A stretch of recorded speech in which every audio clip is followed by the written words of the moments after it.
Okay, this may sound a little bit different and look a little bit different because now I'm back on my computer, so I'll probably go back and forth recording a few things on my iPad and using that whiteboard and then going back to the computer. It just kind of depends because sometimes I'm using different ones of them. So anyway, all right, let's go ahead and look. This is lesson 11.3, more on sets.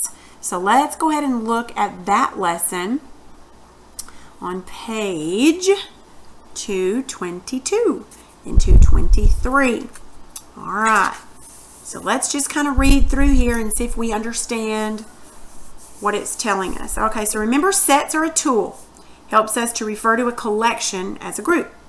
So far, our number sets have been defined based on characteristics, but sometimes we need more specific sets. So let's look. So here we have random sets. We could group a random collection of numbers together and call them a set. For example, I could say 4, 5, 10, and -1 are a set of numbers. We could even call it set R for random and represent it as brackets and then 4, 5, 10, and -1. Why would we ever do this? Well, random sets of data are often used to test computer programs. Remember, a set is any collection, whether random or logical. Now let's look at sets.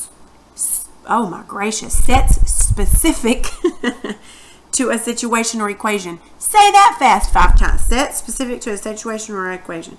Let's go. Suppose you need to get greater than a 70 on a test in order to get an A in the course. We could call all your possible scores that would get you an A a set.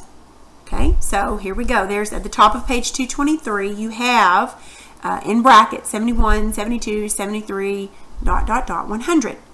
Now, the dots show that 74, 75, etc. are also part of that set. This set assumes you can't get more than a 100 in the course and that you can't get a decimal grade like 71.5. So that's what that means. So the dots mean that you're including all of the numbers between there, but obviously you don't want to write them all.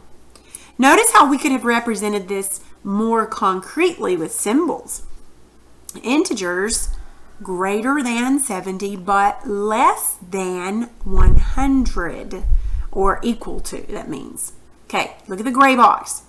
We just used a new symbol and there it is. It's this symbol right there. It means less than or equal to. Okay, it's used to show that we need a number less than or equal to 100. Now, that means it could be either. It could be less than 100 or it could be equal to 100. Now, notice it's the same as the less than sign, except it has a line underneath it, which is half an equal sign. Okay? There's also a greater than or equal to sign. Okay?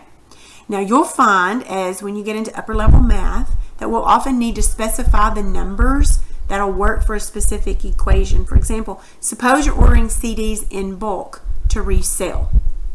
You've been told it's going to cost $7 a CD if you order more than 10 but less than 20 CDs. And you want to find your total cost. So we're going to put this in math terms. So your total cost equals 7 times the number of CDs. This relationship holds true only when the number of CDs is less than 10 but greater than 10 but less than 20.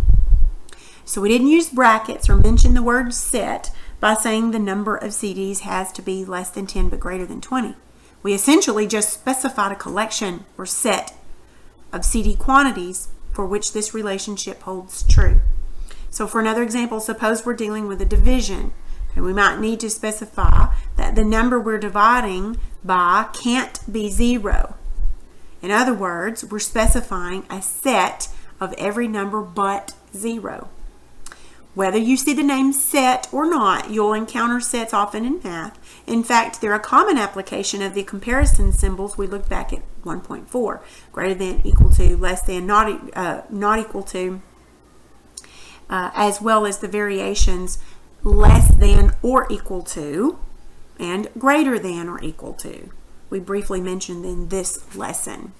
All right, there's a gray box right here. It's kind of talking over my head because I know it's talking about computer stuff, but let's look at it anyway.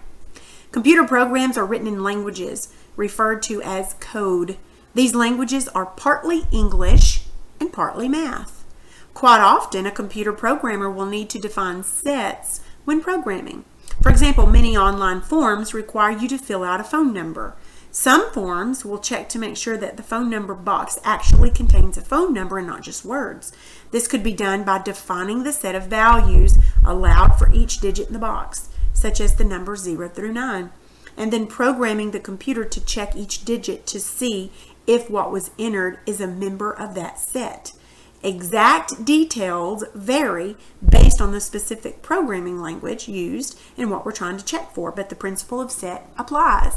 I didn't know that. That's pretty neat, but I guess that makes sense. So next time you put your phone number in, it's going to check to make sure you put a number in 0 to 9. So, and they would have used a set in there, the computer programmer would have. All right, let's look at worksheet 11.3. Now there is a little bit on the back of this, but it's just review. There's just a couple back there. So look at number 1. It says expressing specific sets. That is hard to say. Expressing specific sets. So represent the following as a set using greater than, less than, equal to, or not equal to. Here's an example. Buying a gift for less than $15. So what they did, the answer they wrote $15, they put it in brackets, and they put the less than sign. That means that that set says you can't buy anything greater than $15. So on part A, 1A, it says spending less than $20 at the store. So you're going to write $20 like this, okay? Spending less than that, okay? And then you're going to put it in brackets. It can just be kind of squiggly parentheses. So this would be your answer then on 1A, okay?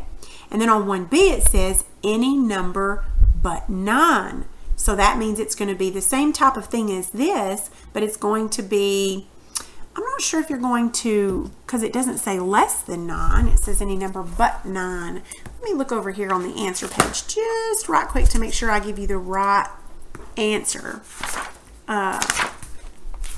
because that one kind of confuses me a little bit. Maybe I haven't had enough coffee this morning. Oh yes, that's right. That's what I thought. Okay, so any number but 9. So you're going to do your little squiggly marks. Okay, so it would be not equal to 9. This set would mean, this answer means any number but not 9. But not 2 would mean not equal to. Does that make sense? Okay. So go ahead and do 2A, 2B, and 2C. You're going to do 3, and then starting at 4 and on the back are all skill sharpening, just practice and such. I'm not going to grade this page. A little confusing at first when you're starting to work with sets and subsets, so I'm not going to grade this one. Anyway, just go ahead and finish it. Let me know if you need any help on it, okay? That's all for today. Yeah!